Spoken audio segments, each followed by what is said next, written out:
Bueno, buenas tardes a todos. Si donde están es de tarde, claro. Voy a hacer una brevísima introducción para los que no estuvimos en la primera clase, no estuvieron en la primera clase. Mi nombre es Ronaldo Sosa. Fui oficial de Marina durante 26 años del área de la flota. Mi especialidad fue operaciones e hice una especialización en hidrografía donde me he desempeñado por más de 20 años. Luego pasé a retiro de la Marina y bueno, ahora estoy con la empresa privada haciendo hidrografía. Y bueno, de verdad para mí es un placer poder estar aquí con ustedes. Me encantaría escucharlos. Cualquier pregunta, inquietud, duda, cualquier aporte a esta clase, me encantaría escucharlos. Y bueno, la clase está titulada La determinación de la profundidad, la batimetría y el uso del ecosonda. Ok, este es el contenido de la clase. Una breve introducción. Los objetivos de la clase es que todos los participantes tengan el conocimiento y dominen los principios para utilizar un ecosonda monohaz. Esto es el preludio de la próxima clase, que sería, entraríamos en lo que es el ecosonda multihaz. Pero el ecosonda monohaz, aquí vamos a ver los aspectos conceptuales básicos y vamos a aprender a utilizar un ecosonda, ya sea hidrográfico o no. Entonces, bueno, aquí tenemos el contenido de la clase. Me gustaría hacer una primera pregunta. Si a alguien se le ocurre o tiene idea de lo que es la batimetría.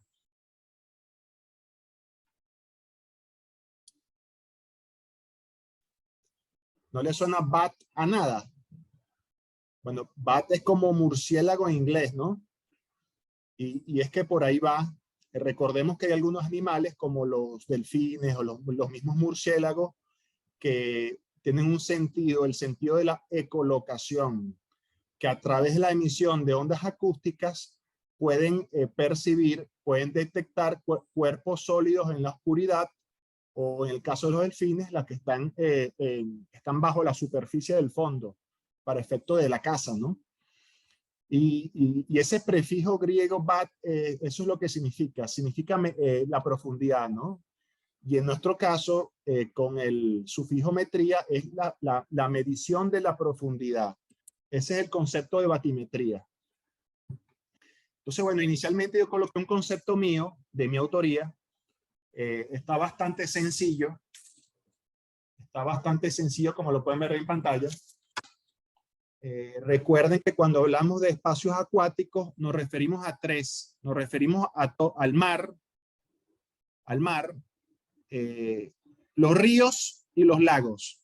El aparato acuático encierra esas tres cosas: mar, ríos y lagos. Y cuando me refiero a la morfología, me refiero a la forma del fondo de ese espacio acuático, ¿no? La forma del fondo o del lecho. Y calidad de fondo es un término técnico que está asociado al tipo de fondo. Si es fangoso, si es arenoso, si es coralino, si es rocoso. Entonces lo llamamos calidad de fondo. Vamos a continuar con un concepto. Este concepto se encuentra en el Diccionario Hidrográfico de la Organización Hidrográfica Internacional.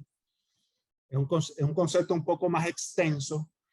Fíjense que cubre las plantas y animales y diversas capas o zonas, ¿no?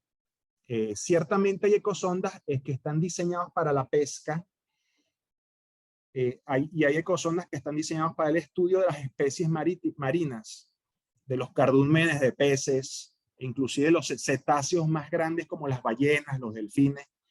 Hay ecosondas, los ecosondas tienen esa capacidad.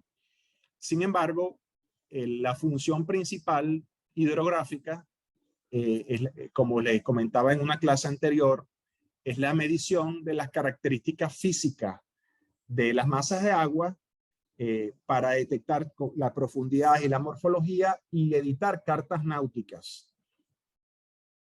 Para editar cartas náuticas, ya sea en formato impreso o en formato digital, es un documento con lo que los barcos navegan.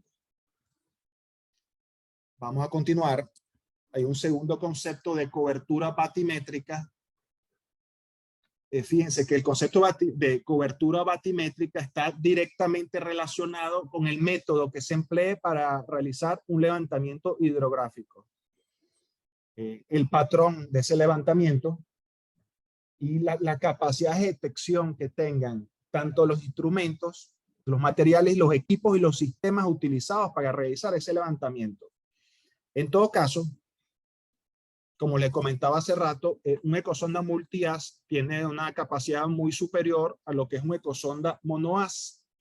Lo que pasa es que es un equipo costoso, no solo de adquirir, sino también de mantener. Y un equipo que requiere otros equipos para su funcionamiento, entre ellos un giróscopo y un compensador de movimiento. Recuerden que los barcos en el mar se mueven, entonces se requiere un compensador de movimiento y el giróscopo para efectos de obtener el norte verdadero. Recordemos que el norte verdadero es distinto al norte magnético. En esa figura podemos ver exactamente un barco oceanográfico realizando un levantamiento con una ecosonda multi-haz. Fíjense que son una cantidad de haces que van barriendo el fondo de ese espacio acuático en estudio, que debe ser, según esa foto, o un mar o un lago grande. Ahora fíjense, hago mención aquí a dos publicaciones de la Organización Hidrográfica Internacional, el Diccionario Hidrográfico, la publicación S32 y la publicación S44, que es la norma y estándares para levantamientos hidrográficos. La OHI tiene una página web, pueden acceder, es gratuita, y todas esas publicaciones las pueden descargar en varios idiomas, incluyendo el español, de forma gratuita.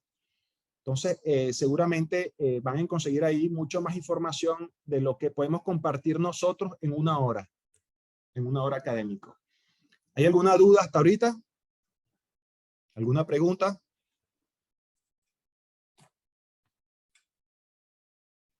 Ok, vamos a continuar entonces. Fíjense que, bueno, aquí yo quise presentarles este plano, esta carta o este plano batimétrico. Fíjense que es del norte, de la costa este de los Estados Unidos de América. Ahí podemos ver Nueva Inglaterra, ¿no? New England. Y fíjense que es una compilación batimétrica, o sea, aquí esto es un proyecto que tiene la Agencia Nacional de Administración del Océano y la Atmósfera, la NOAA, una agencia gubernamental de los Estados Unidos. Es un proyecto para construir la batimetría de los espacios jurisdiccionales del país. Entonces, ellos aquí hicieron una compilación, ellos reunieron una serie de cartas náuticas, una serie de levantamientos, planos, estudios separados, independientes, los homologaron, los normalizaron, por así decirlo, los llevaron a un mismo datum. Recuerden, en unas clases anteriores conceptualizábamos qué es un datum, un plano de referencia. Hicieron sus debidos procesos de control de calidad, integraron esa información y se obtuvo este producto, ¿no? Este producto. En rojo, vamos a usar un poquito de tecnología. Ok, esta parte roja donde estoy pasando el lápiz son las menores profundidades. Quizá en los numeritos muy pequeños, casi no se pueden distinguir. Esta parte correspondería aproximadamente a lo que es la plataforma continental del noreste de los Estados Unidos. Y luego aquí vemos algo que pareciera que es una elevación, pero no, al contrario, es una depresión. O sea, esta parte es una disminución de la profundidad, corrección, aumentando la profundidad. Va aumentando la profundidad, el color amarillo es una profundidad un poco mayor, verde es un poco mayor y azul son las aguas más profundas. Para que tengan idea, lo rojo está alrededor de los 30 metros y lo azul está alrededor de los 100 metros de profundidad. Entonces vemos, como le dije, la plataforma continental, el talud continental, todo esto es el talud.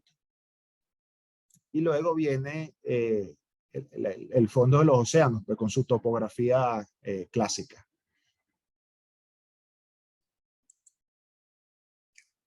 Si no hay ninguna pregunta, vamos a continuar.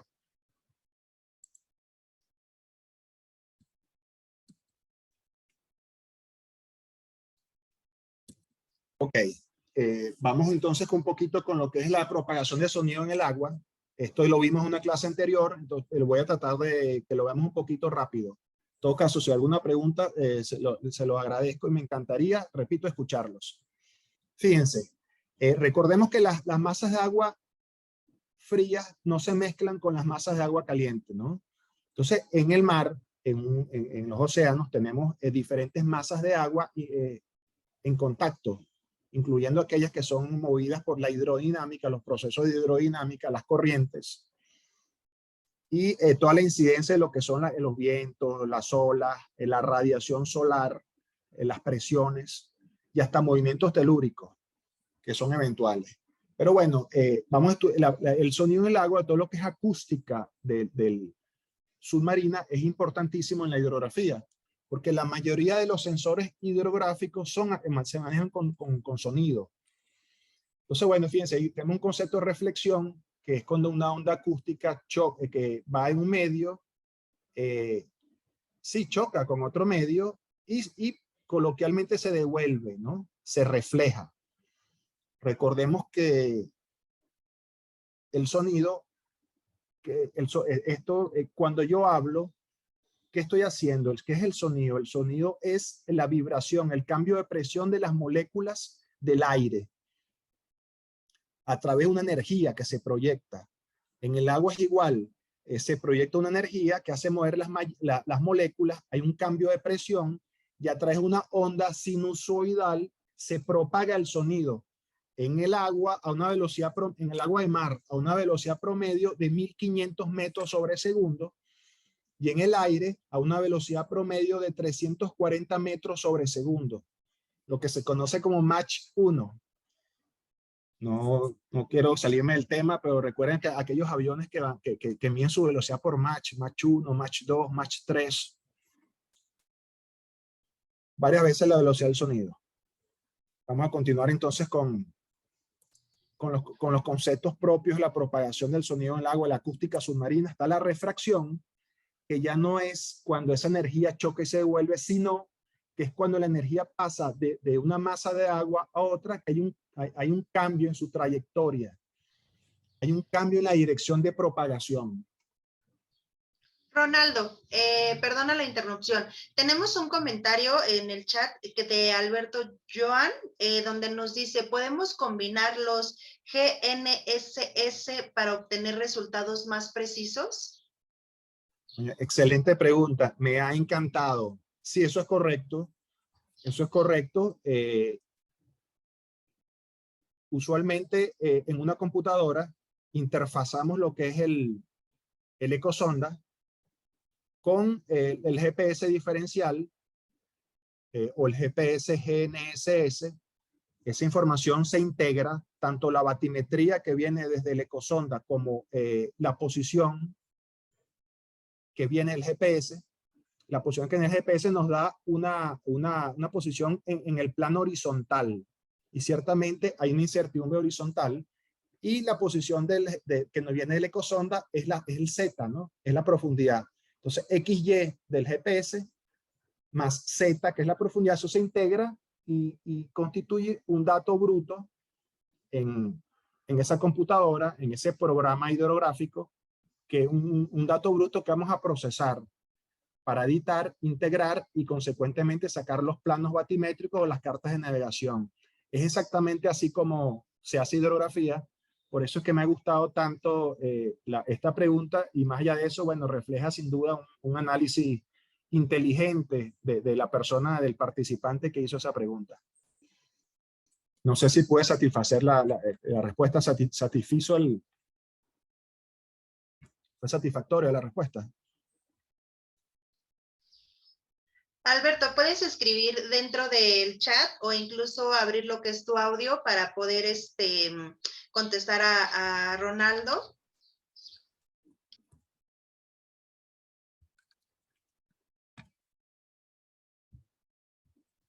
Ok, vamos a continuar entonces. Sí. ¿Perdón? Sí, continuamos, Ronaldo. Gracias, Paulina. Bueno, el último concepto tiene que ver con la atenuación. Yo se lo mencionaba hace algunos segundos. cuando hablamos o cuando proyectamos energía acústica en el agua, hay pérdidas de esa energía por efectos de la absorción de las moléculas. Y mientras está más distante el emisor de esa energía radiada, hay una mayor absorción, mayor despliegue esférico y la dispersión de esa energía en las partículas de agua.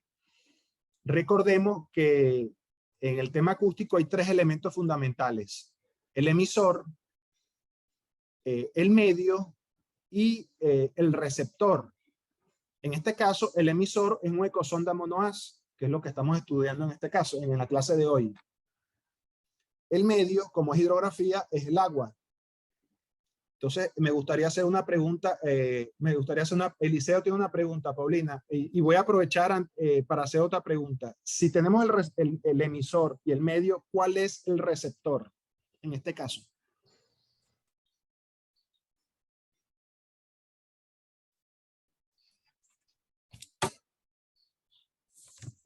Eliseo, ¿puedes abrir lo que es tu audio para que buenas tardes. Buenas tardes. El profesor hacía una pregunta.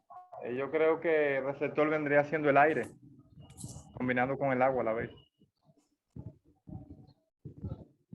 Gracias por la intervención, Eliseo. Y sí, tienes parte de razón, porque en el agua hay oxígeno. Hay oxígeno, esto lo vamos a ver dentro de algunas láminas. La mayoría del oxígeno que se encuentra en la atmósfera es producido por el fitoplancton, o sea, el plancton vegetal del agua, y está en esta clase motivado que eso influye en los procesos hidrográficos. Entonces, los vamos a estudiar someramente en esta clase para que tengamos la idea, pero es así como dijo Eliseo, no tanto el aire, porque bueno, en el agua hay poco aire, pero sí hay oxígeno, Eliseo. E influye en estos procesos, y lo vamos a ver en unas 2 o 3 láminas más adelante. Gracias por la pregunta. Yo había hecho una pregunta, ¿no? Sobre los 3 elementos que intervienen en la transmisión del sonido, ¿no? El emisor, el medio y el receptor. En este caso, el emisor es el ecosonda. El medio es el agua. Yo quisiera preguntarle cuál es el receptor. ¿El receptor? Sí. ¿El receptor vendría siendo, profesor, el aire? ¿Perdón?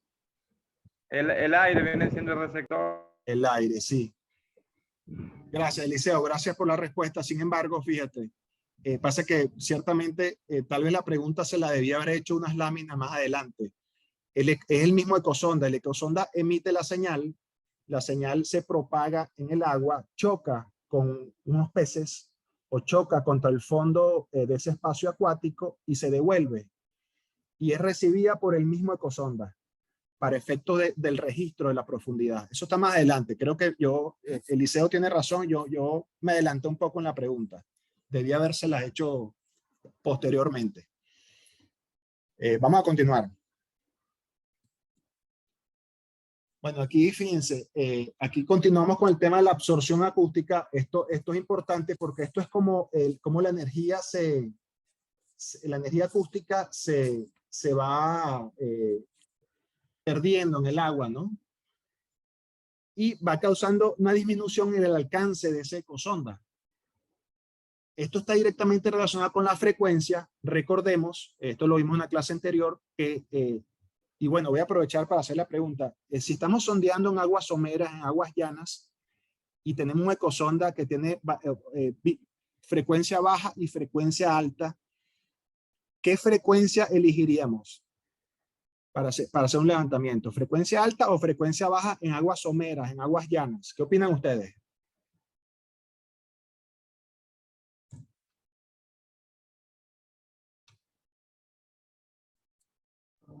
Sí. Ok, fíjense. Sí. Ay, perdón, Ronaldo. Alberto nos dice que es en frecuencias bajas. Baja. Bueno, Alberto, yo creo que en esta ocasión yo creo que no. Recordemos que las frecuencias altas, lo vemos ahí en la imagen, las frecuencias altas, la longitud de onda es menor, eso es una frecuencia alta, mientras que las frecuencias bajas tienen una mayor longitud de onda. Aquí donde tengo la flecha.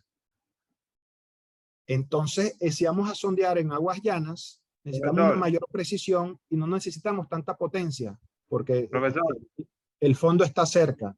Adelante, Eliseo. yo digo, perdón, que es con frecuencia alta porque ahí que se da una mayor absorción y hay como un calentamiento tanto en el agua como en el aire que se va propagando. Correcto, Eliseo. Aguas someras, aguas llanas de frecuencia alta. Sí, frecuencia.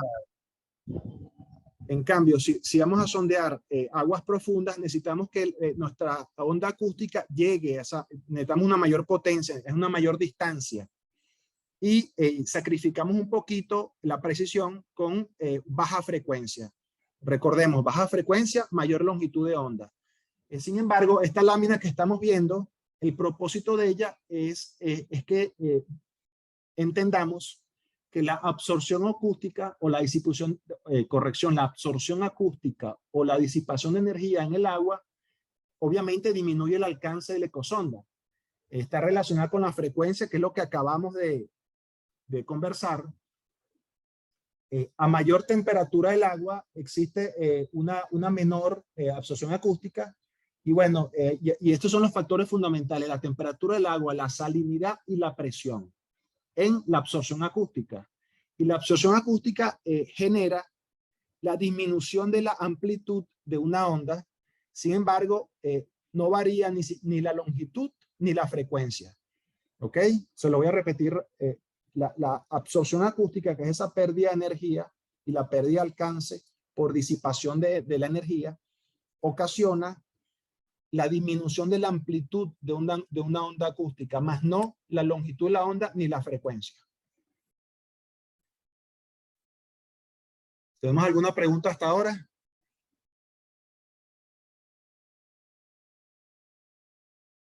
Vamos a continuar. Continuemos con los factores ambientales que inciden o que hay que considerar a la hora de hacer un levantamiento batimétrico o un levantamiento hidrográfico. Todo levantamiento batimétrico es un levantamiento hidrográfico. Sin embargo, cuando hacemos hidrografía hay que considerar otros elementos como la línea de costa, la topografía, todos esos elementos conspicuos en tierra que puedan ser de ayuda al navegante.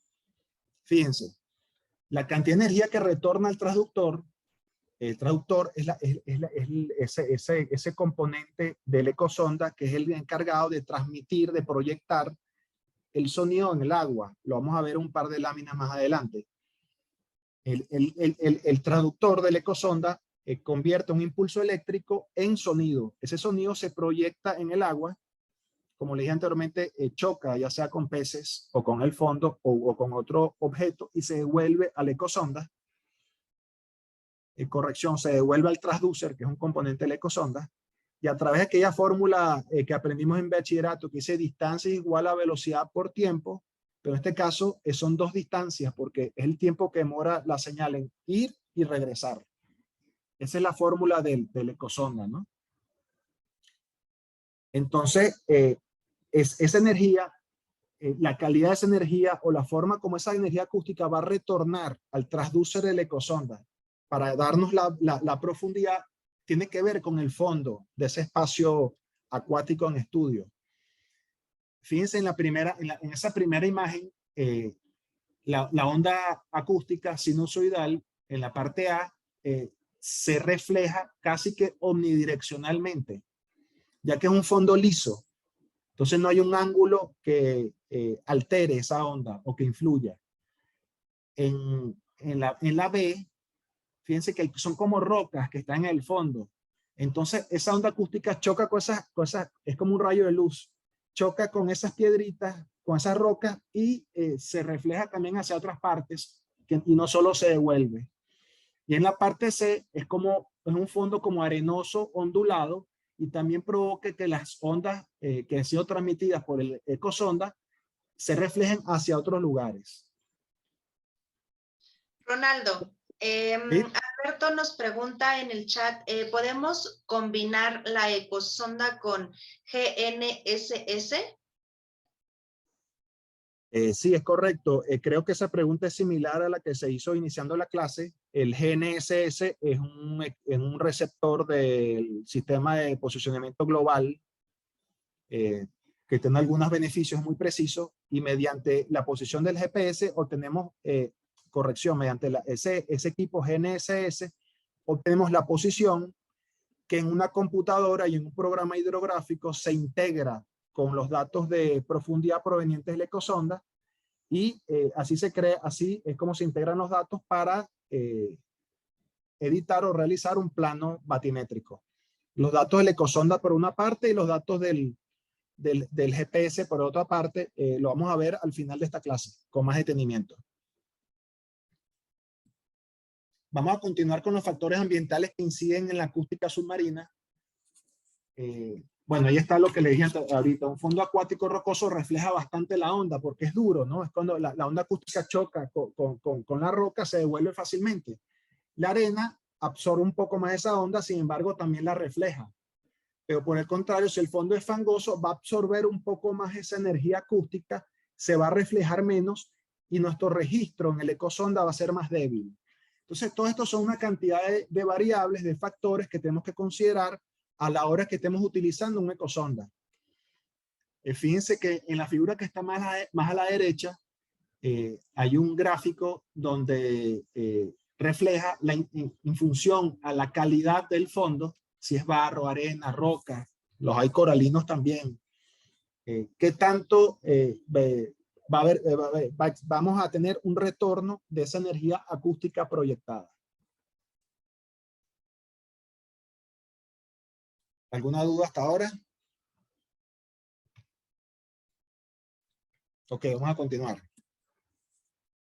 Ok, fíjense, esta lámina es súper interesante, porque en esta lámina esto no es constante, ¿no? Esto es cómo funciona, cuáles son los parámetros de las aguas del océano a nivel del mundo, ¿no? Claro, algunas variables varían, esto, como le dije, esto no es constante, pero y las tres variables principales a la hora de hacer hidrografía, como les dije, son la temperatura, la salinidad y la presión. Fíjense que tenemos en una primera columna, vamos a ver, vamos a usar un poco de tecnología. En esta primera columna hay un análisis de la temperatura, ¿no? A nivel superficial, o sea, este nivel es un nivel donde están las olas, están las mareas, está el viento, está la radiación solar como principales factores que inciden en el cambio de temperatura del agua de mar. Luego una capa muy conocida que se llama termoclina, donde hay una variación, aquí la vemos, una variación de la temperatura disminuye abruptamente. Eso es el concepto de termoclina. Llega aproximadamente a los 600 metros. Fíjense que aquí coloqué 4 grados Celsius y voy a hacer un paréntesis. El agua es la única sustancia en el planeta que se encuentra naturalmente en los 3 estados: sólido, líquido y gaseoso. El agua es mágica. La temperatura de mayor densidad del agua son 4 grados Celsius o 4 grados centígrados. Por eso lo coloqué aquí. Después de esa temperatura, repito, de máxima densidad, el agua pierde densidad y se congela cuando llega a 0 grados centígrados. Por eso es que el hielo flota. Es que el hielo es menos denso que el agua. El agua es una sustancia sui generis. Entonces, fíjense que en esta primera columna es el gráfico de la temperatura en la columna de agua. Esta primera zona que vemos, este escrito termoclina, es la zona epipelágica. El 90% de la vida marina está aquí. Le voy a hablar de la vida marina porque afecta directamente lo que es la densidad del agua. Y aquí está el fitoplancton, que como le dije es el plancton animal que hace fotosíntesis, que genera el 70% del oxígeno en el planeta y que, bueno, que a su vez alimenta el zooplancton, que es el plancton animal. ¿Qué es el plancton?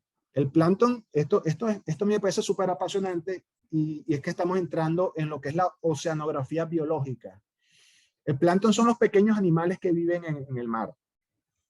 Y algunos son tan pequeños que no los podemos ver, pero los otros llegan a ser de centímetros. Usualmente no los vemos porque ellos huyen de nosotros, no se nos acercan, pero yo he tenido la oportunidad de hacer captura de plancton. Se utilizan unas redes muy grandes que al final tienen un vaso y uno remolca esas redes con barcos y después recupera la red y todo el plancton queda concentrado en estos vasos al final de las redes. Y es que es una merengada de animalitos moviéndose de todos los tamaños, formas y colores. Y ciertamente hay algunos que ni siquiera uno puede ver con el ojo, ¿no? Entonces, bueno, ese zooplancton, hay una migración vertical nocturna y sube de noche a alimentarse del fitoplancton. Y todo eso, junto con el fitoplancton que produce oxígeno de día gracias a la radiación solar, altera lo que es la salinidad del agua y la temperatura. Todo está relacionado. Fíjense, la segunda columna donde dice haloclina es la variación de la salinidad en esa columna de agua, y la tercera que dice pycnoclina es la variación de la presión, que son los tres elementos principales para hacer oceanología física, o sea, hidrografía. ¿Hay alguna pregunta?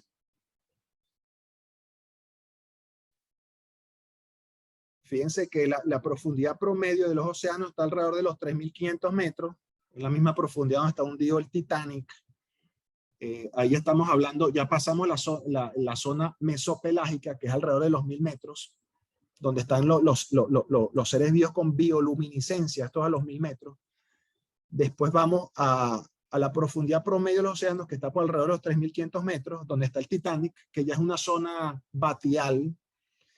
Y más allá de eso, ya más allá de 3.500, 4.000 metros, eso es una zona abisal. Son profundidades abisales, donde bien la mayoría de los seres vivos son bacterias y organismos que están acostumbrados a vivir con mucha presión, llamados barófilos.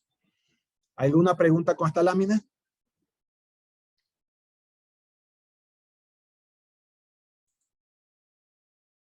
Ok, vamos a continuar entonces.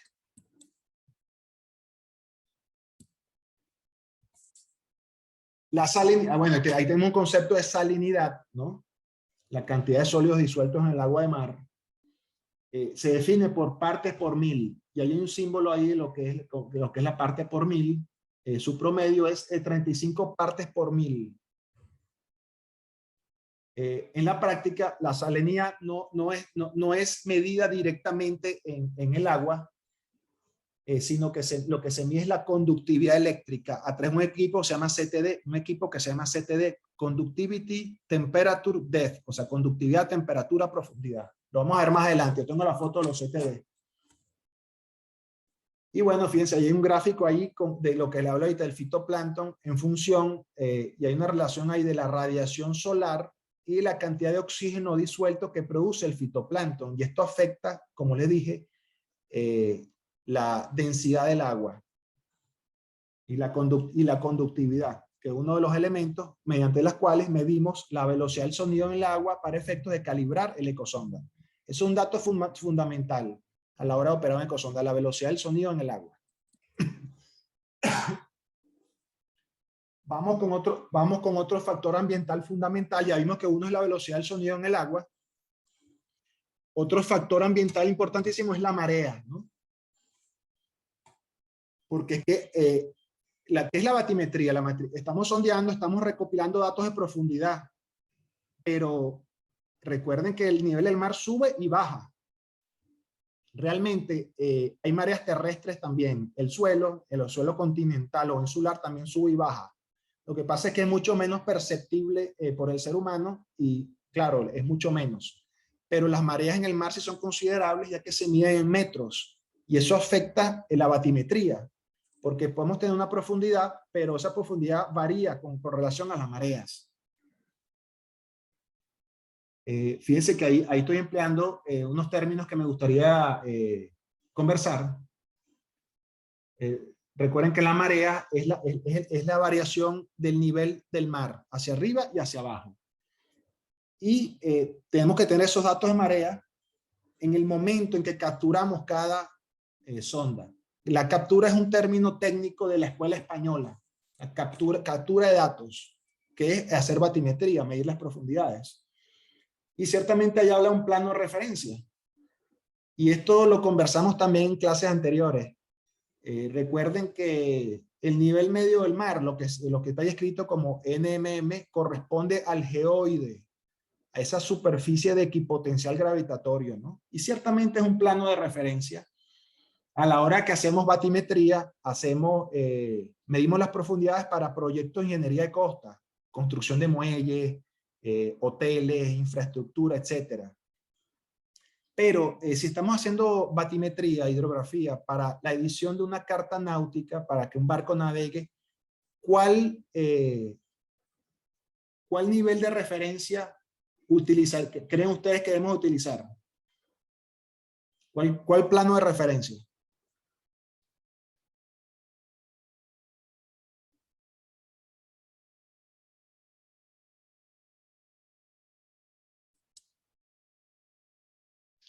Fíjense. Alberto, perdón, Ronaldo. Alberto bueno. Nos dice en el chat que es UTM espacio WGS espacio 84. Fíjate, Alberto, te voy a responder muy rápidamente porque, bueno, escapa ahorita un poquito al tema de esta clase. Las coordenadas UTM son un tipo de coordenadas métricas. Es una proyección de coordenadas métricas con la que se hace hidrografía y otros estudios de ingeniería porque son muy precisas. Y lo vimos en una clase anterior, lo que son las coordenadas UTM. Y ciertamente la hidrografía se hace con coordenadas UTM. Lo vimos creo que hace 1 o 2 clases. En todo caso, gracias por la pregunta. No sé si satisfizo la respuesta satisfizo la pregunta. Pero bueno, continuando, voy a repetir la pregunta a ver si alguien lo logra ver, ¿no? Cada profundidad, cada sonda o cada dato de profundidad que nosotros capturemos hay que aplicarle la marea, lo que se llama la reducción de marea, los datos de marea. A veces sumar o a veces restar para llevar esa batimetría a un plano de referencia. Si es para efectos de ingeniería de costas, muelles, construcción de infraestructura, el plano de referencia es el nivel medio del mar. Sin embargo, si esa batimetría y esa reducción de mareas la estamos haciendo para editar una carta náutica que tiene como propósito la navegación de buques, ¿cuál plano de referencia utilizarían de esos que tenemos ahí en la imagen? ¿Cuál creen ustedes que es el más adecuado? Profesor. ¿Sí? ¿Sí? Eliseo, te escuchamos. Yo creo que el primer plano, el NMM, este es uno de los que podríamos emplear.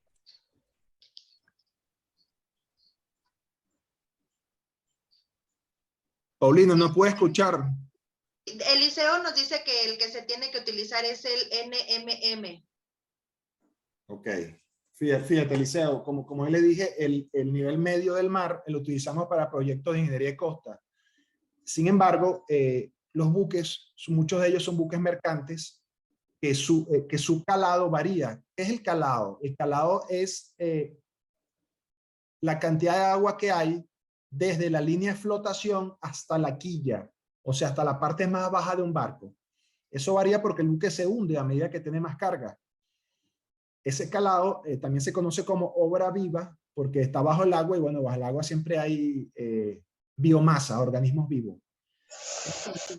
Considerando que los barcos varían su calado, su profundidad y que a toda costa hay que evitar que un buque reconozca el fondo, o sea, tenga impacto con el fondo y se ocasione un accidente, una pérdida de petróleo, hidrocarburos, un derrame a toda costa. Y para evitar eso, si vamos a editar una carta náutica, la reducción de marea la hacemos con el plano, utilizamos como plano de referencia para la reducción de marea el nivel medio de las bajamares inferiores. Se les repito, el nivel medio de las bajamares inferiores, o sea, este que está aquí. ¿Por qué este? Porque si la marea está baja, y viene el barco full de carga, bastante hundido, evitamos que él tenga un accidente y que reconozca a fondo. Y como le dije, se pierde el barco, se pierdan vidas humanas, derrame de hidrocarburos, etcétera. Fíjense ustedes la responsabilidad del hidrógrafo. ¿Quiénes editan las cartas náuticas? Bueno, los servicios de hidrografía de los estados nacionales. Aunque los planos hidrográficos también los editan empresas privadas, como la que yo trabajo ahora. Y si ocurre un accidente porque hay una profundidad no corresponde o no se aplicó correctamente la reducción de mareas, caben acciones penales o administrativas en contra del hidrógrafo, porque él es responsable de las profundidades que colocó en ese plano batimétrico o en esa carta de navegación. Entonces, fíjense ustedes lo importante de que conozcamos todos los conceptos relativos a la hidrografía antes de hacerlo. Vamos a seguir. Ok, aquí viene una parte que, bueno, yo dudé en colocarlo antes, pero tal vez ustedes hubiesen entendido si esta parte hubiese estado antes, ¿no? Fíjense los componentes de una ecosonda de A simple, un single beam ecosonda. Bueno, está el transmisor, que es la parte que agarra esa energía eléctrica, la cambia a energía acústica. Está el interruptor transmisor-receptor, que regula el paso de la energía al transductor. El transductor es un elemento circular metálico, piezoeléctrico ferroso, que está el transductor, que va en el casco o puede ir remolcado, pero la mayoría de las veces va en el casco. Y es el que transforma la energía eléctrica en un pulso acústico y lo proyecta en el agua. Los hay de varios tamaños, va a depender sobre todo de su frecuencia de operación.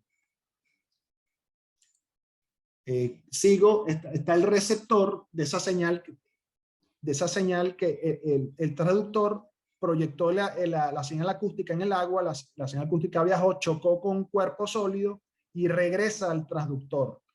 Este lo manda a la unidad de recepción y esta a su vez es amplificado y lo manda a lo que es la unidad de grabación y presentación. La presentación hoy en día es una pantalla digital. Cuando yo comencé a hacer hidrografía era papel termosensitivo, igual al que usaban los fax, ¿se acuerdan de los fax? Bueno, así eran los ecosondas antes. Aquí tenemos,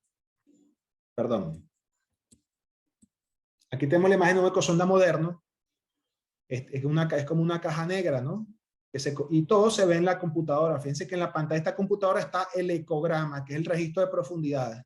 Y todos los datos de navegación, los datos que van acá, la velocidad del barco, las profundidades, etcétera, la frecuencia de operación, todo eso va aquí. Y este que está acá, donde está la flecha, es el transducer.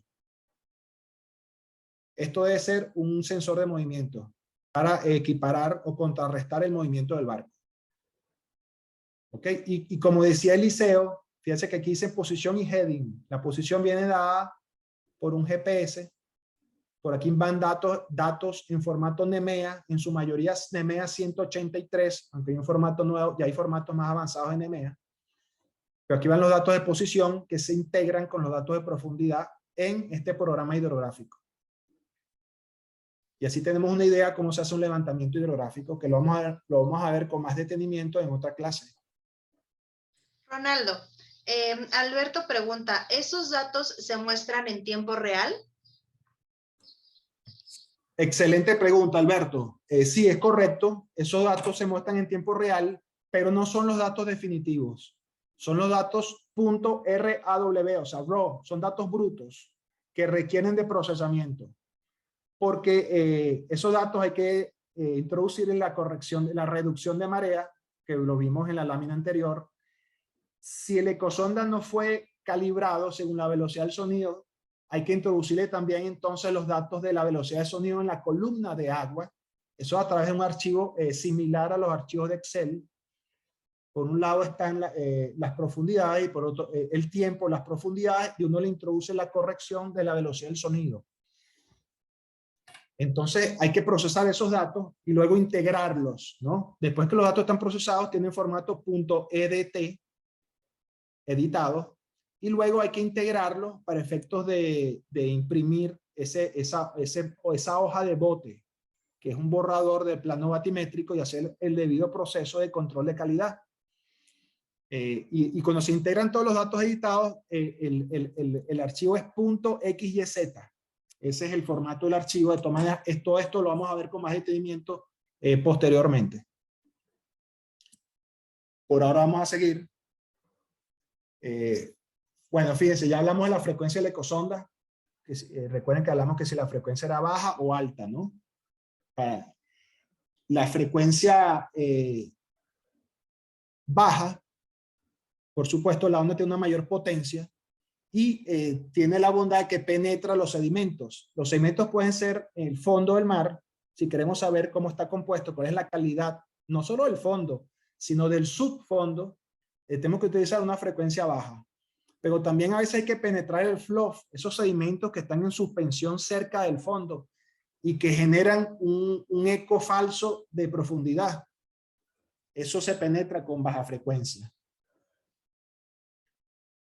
Vamos a ver, la frecuencia de una ecosonda determina varios factores importantes. El alcance, claro, ya lo conversamos. Baja frecuencia, mayor alcance. Alta frecuencia, menor alcance. La penetración del sonido en los sedimentos, lo acabo de decir. La atenuación y la discriminación de la señal acústica en el agua. Hay unos conceptos importantes que vamos a ver con detalle en la próxima lámina. Fíjense, le quise colocar esta foto de este ecosonda a la izquierda. Es una ecosonda de cuando yo era más joven. Fíjense que tiene ese papel termosensitivo que yo les conté. Aquí está, esto es el papel similar del fax. Cada rayita que ustedes ven es un fix, es la emisión de un pin. Y aquí está la profundidad escrita. Y así es como procesábamos nosotros los datos brutos para convertirlos en datos editados. Fíjense que esto que está aquí, vamos a usar la tecnología nuevamente. Esto que está aquí parece un canal de navegación. Y esto que está acá, como le dije, es cada uno del pin. Los datos están acá. Y esto es un ecosonda de frecuencia dual, o sea, baja frecuencia y alta frecuencia.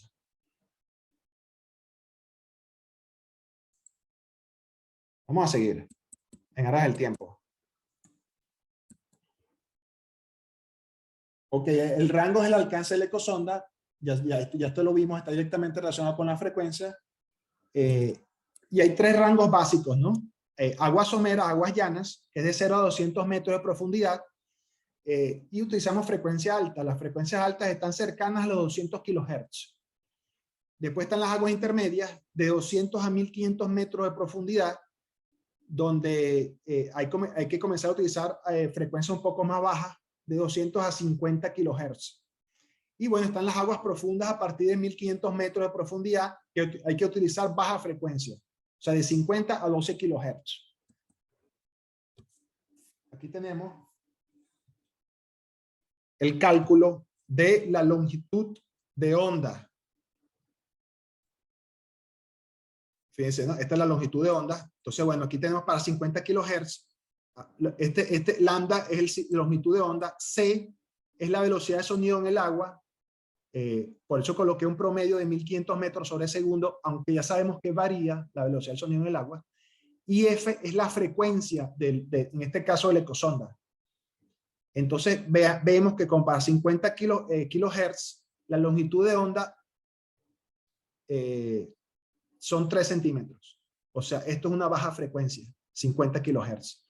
Si nos vamos a 180 kHz, mantenemos la velocidad de sonido en el agua con la frecuencia de 50 kHz. La longitud de onda, fíjense que es 0,83 centímetros. Se redujo la longitud de onda. ¿Sí se entiende? ¿Me supe explicar?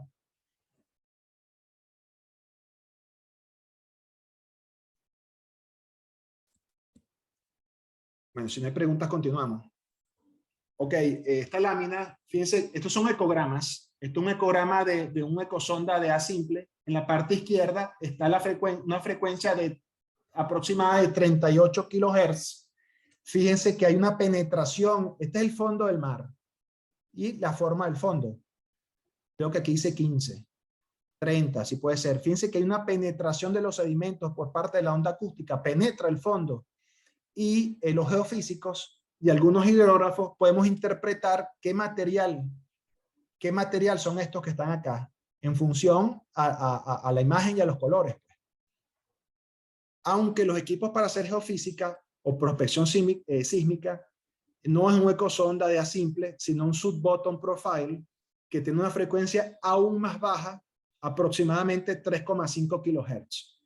Fíjense en esta imagen, en este ecograma que está aquí, que son ecogramas digitales. Este sí está corresponde tal vez al mismo ecosonda, pero en una frecuencia mayor de 200 kHz.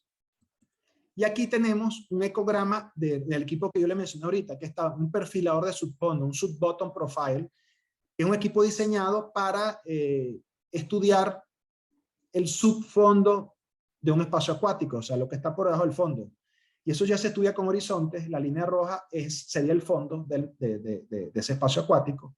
Fíjense que hay un horizonte número 1, donde hay un cambio en la densidad del material. Esto se emplea mucho para buscar buques hundidos, tesoros, hacer prospección sísmica, hidrocarburos, ver si hay rocas, proyectos de ingeniería.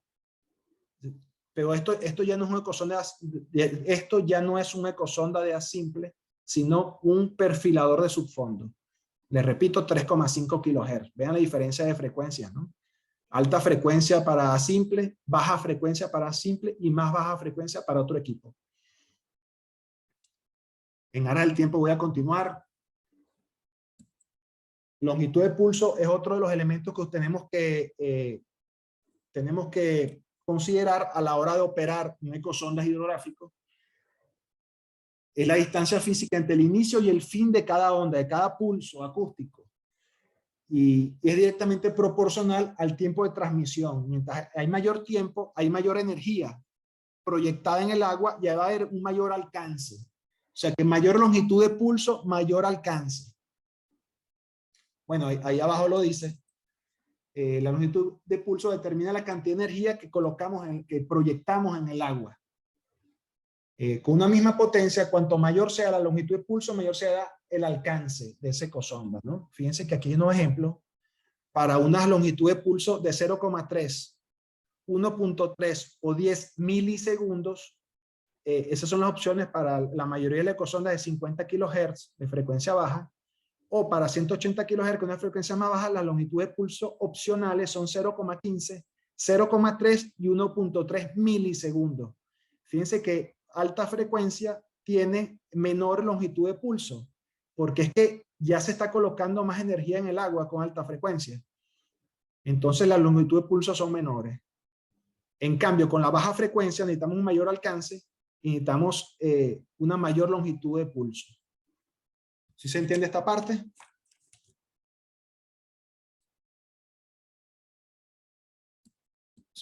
Seguimos con los elementos que debemos considerar a la hora de manejar, operar un ecosonda. Tenemos la resolución en distancia. Fíjense en esta imagen, si tenemos un ancho de pulso muy largo, dos objetos que están cercanos no los vamos a poder discriminar, se va a ver con un solo objeto. Por eso a veces es mejor colocar una longitud de pulso menor para poder, repito, discriminar dos objetos que están muy cercanos. ¿Alguna pregunta? Fíjense que eso también depende de la reflectividad del fondo, ¿no? De la calidad del fondo, si es de fango, rocoso, arenoso, coralino, y de las pendientes de ese fondo, ¿no? La inclinación que haya. De todas maneras, siempre hay que jugar con esas variables del ecosonda para obtener la mejor presentación en el ecograma. Ok, aquí hay un concepto que es un poquito complejo. Como el tiempo se nos acaba, yo voy a tratar de sintetizarlo con una metáfora bastante sencilla, que es una linterna. Imagínense ustedes una linterna que rotamos el cabezal y la luz, la luz la hacemos más estrecha, pero tiene una mayor intensidad. O lo rotamos y hacemos que el foco de la luz sea más ancha, pero pierde intensidad. Bueno, esto es el ancho de haz. Esto es conceptual, tiene que ver con la frecuencia. Y el ancho de haz está directamente relacionado con la frecuencia de uso y la forma del transductor, del transducer. Entonces, podemos jugar con la frecuencia para obtener el ancho de haz que más convenga y que nos ofrezca la mejor presentación del ecograma. Vamos a seguir. Ok, fíjense, aquí se trae esta lámina. ¿Cuáles son los instrumentos entonces que nosotros necesitamos para medir la velocidad de sonido del agua? Fíjense, aquí tenemos un perfilador acústico, el primerito. Él se sumerge y él nos da la velocidad del sonido en toda la columna de agua. Es muy sencillo de utilizarlo. Fíjense que aquí está diciendo 1520 metros sobre segundo. Luego tenemos uno que yo utilicé mucho, que son las sondas batitermográficas desechables, Expendable Batithermograph. Aquí vemos a esta señora lanzando una sonda. Aquí no se ve, pero aquí hay un delgado hilo de cobre de color dorado. Esto que está aquí es el cabezal de la sonda. La sonda se pierde, no la lanza al agua y se pierde. Esto es plomo. Y ella va cayendo por efectos de la gravedad y a través de este hilo de cobre va enviando la información de la temperatura en toda la columna de agua hasta que ella se pierde a los 2000 metros de profundidad, 2500 aproximadamente. Si no es que el hilo de cobre se rompe antes. ¿Ok?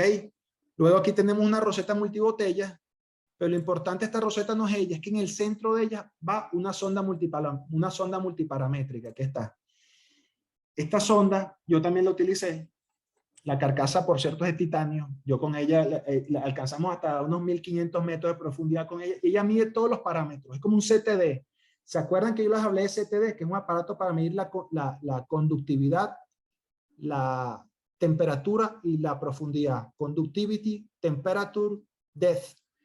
La conductividad es cómo lo mide el CTD, o en este caso la sonda multiparamétrica, a través del paso de la energía, de electricidad en dos sensores. Y la conductividad nos va a dar la densidad del agua, porque hay parámetros que no se toman, sin embargo los programas los calculan con otros. Eso incluye el oxígeno y el potencial redox, el potencial de óxido-reducción.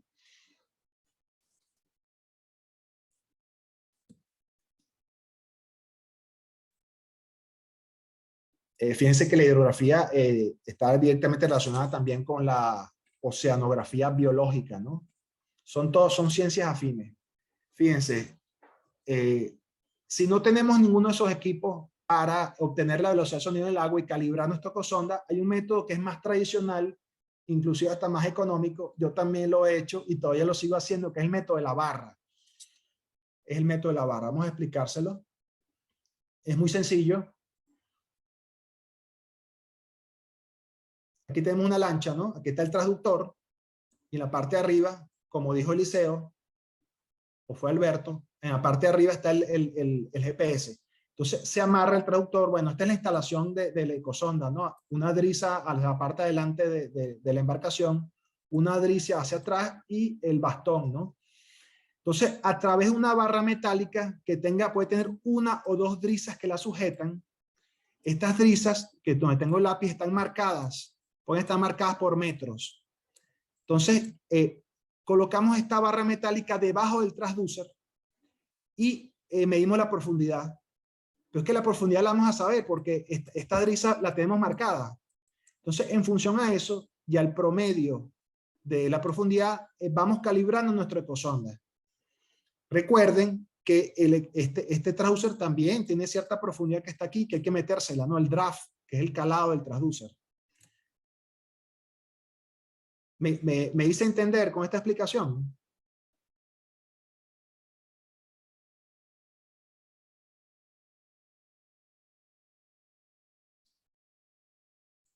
¿Hay alguna pregunta? ¿Alguien tiene alguna pregunta, alguna aportación a la clase de Ronaldo? Pueden levantar la manita en la aplicación, abrir lo que es su audio, o también escribirlo dentro del chat. Ok, fíjense, en la imagen que está abajo no les hablé, pero esto es el ecograma. Claro, esto para efectos académicos sirve, realmente casi nunca queda así. Fíjense que aquí se va bajando la barra, esta es la profundidad. Aquí la barra se va, esto es manual, la barra uno la baja manualmente a una profundidad que uno quiera. Recuerden que la driza está marcada. Y uno va registrando la velocidad del sonido hasta que obtiene un promedio. Y hasta que la velocidad del sonido registrada por ecosonda sea igual corrección, hasta que la profundidad registrada por el ecosonda sea igual a la profundidad que marca la DRISA.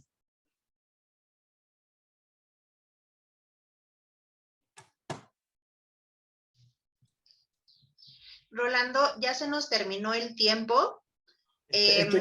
Paulina, estoy casi terminando. Regálame por favor 2 minutos. Ok. Gracias. Fíjense, yo quisiera satisfacer las preguntas de Alberto y Eliseo, que son importantes. Es cómo han instalado los equipos a bordo. Aunque ya lo dije, este gráfico es bastante ilustrativo.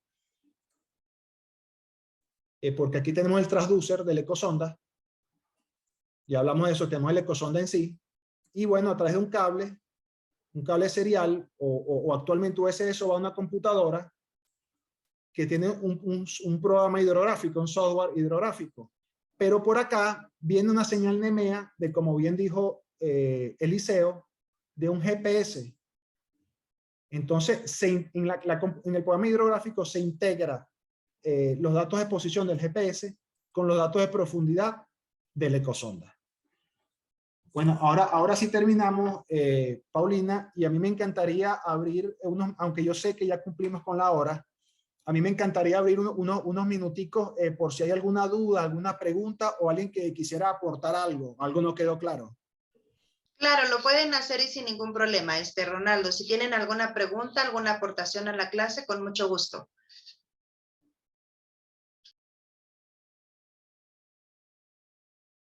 Gracias, Paulina, gracias. Vamos a dar unos segunditos a ver si alguien quiere decir algo, a alguien le quedó alguna duda.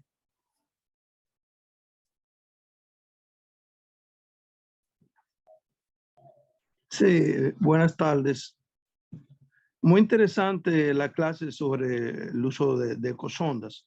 Ahora, a mí me gustaría, tengo una duda, si estos mismos principios se aplican cuando, por ejemplo, se producen maremotos o terremotos, que se dice, fue un maremoto somero a una superficie, a una profundidad limitada, y por eso los efectos fueron mayores que cuando se producen a gran profundidad. ¿Y qué relación hay entre este equipo y aquellos que se miden, que se utilizan para medir, por ejemplo, maremotos?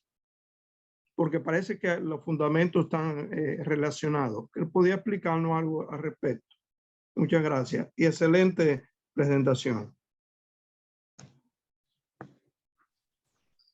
Ronaldo, no te escuchamos.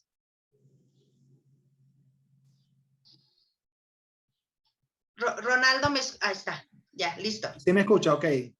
Gracias sí, por me parece muy inteligente y muy apropiada la pregunta, señor Henry. Fíjese, en principio, la mayoría de los maremotos son producidos por movimientos telúricos. Un movimiento telúrico es un movimiento de masas tectónicas y del fondo del mar, o del fondo de los océanos. Entonces, esos movimientos telúricos generan esos oleajes grandes. Un maremoto son olas de grandes dimensiones. Recordemos que las olas son movimientos circulares del agua y proyectan energía, ¿no? Entonces, y ciertamente las olas también generan, varían todo lo que es la sedimentación de un espacio costero. Y eso posiblemente después de un maremoto haya que hacer nuevamente un levantamiento hidrográfico para ver cómo quedó esa costa, ¿no? Porque todas las profundidades y la morfología del fondo van a ser afectadas o alteradas. Pero ciertamente, como bien dijo el señor Henry, los equipos, los otros equipos para hacer oceanografía física, que están más relacionados con la hidrodinámica, con las corrientes y el oleaje, se llaman correntímetros. Un equipo que se llama correntímetros que miden los vectores, tanto de dirección, sentido y velocidad del agua. Algunos de ellos son Doppler. Y bueno, hay que dejarlos instalados por un periodo lunar, etcétera. Pero sí, esos equipos son correntímetros. Sin embargo, como usted bien dijo, señor Henry, sí hay que hacer batimetría después de un evento de esta naturaleza, porque todo lo que son las profundidades y la morfología del fondo, la configuración del fondo, ese espacio acuático cambia. ¿Puede satisfacer la pregunta o hay alguna otra pregunta? Gracias. Adelante, Henry. ¿Tienes algo más que decir? No, gracias. Está todo perfecto. Gracias. Gracias a ti, Henry. Ronaldo, tenemos a Enriqueta que también tiene una duda. Enriqueta, ¿puedes activar lo que es tu audio para poder comenzar?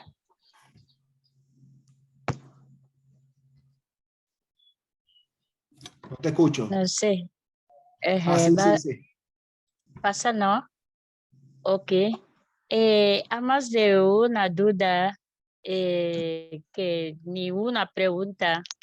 Para mí era para apreciar la buena presentación de Ronaldo, que he tenido la primera experiencia esta tarde, que me ha encantado mucho escuchar de batimetría, ecosonda, y todo eso. He adquirido una nueva experiencia que era para apreciarle y felicitar de lo que ha podido transmitir como conocimientos.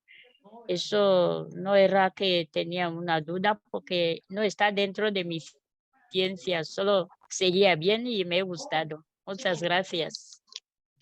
Gracias, Enriqueta. Muchas gracias.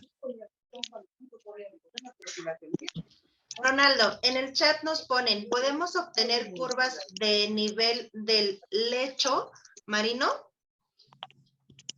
Sí, correcto. Qué buena pregunta. Efectivamente, realizando un levantamiento batimétrico, realizando batimetría o hidrografía, que es lo mismo, y obteniendo esas profundidades, obtenemos esas curvas de nivel. Las curvas de nivel de espacios acuáticos, de lecho marino, se llaman isóbatas, que son isolíneas de profundidad. Les repito, se llaman isóbatas. Y efectivamente eso lo conseguimos con este tipo de levantamientos, este tipo de equipos y este tipo de trabajo. Excelente pregunta. ¿Alguien más tiene alguna pregunta o alguna aportación a la clase de Ronaldo?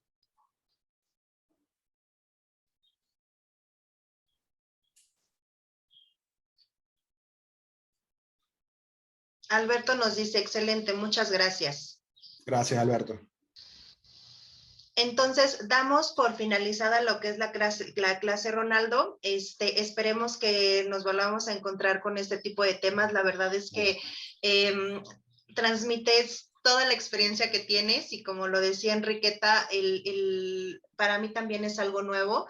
Entonces, el escucharte y conocer algo nuevo realmente estuvo padrísimo. La manera en la que te expresas, demuestras toda la experiencia que tienes y haces que tu clase nos envuelva, de verdad, y te agradezco mucho eso. Gracias, Paulina, gracias por tus hermosas palabras, muchas gracias, te lo agradezco profundamente. Gracias. Con mucho gusto, Ronaldo. Espero verte pronto y aquí seguimos. Gracias a todos los que estuvieron presentes en la clase, que tengan una excelente tarde.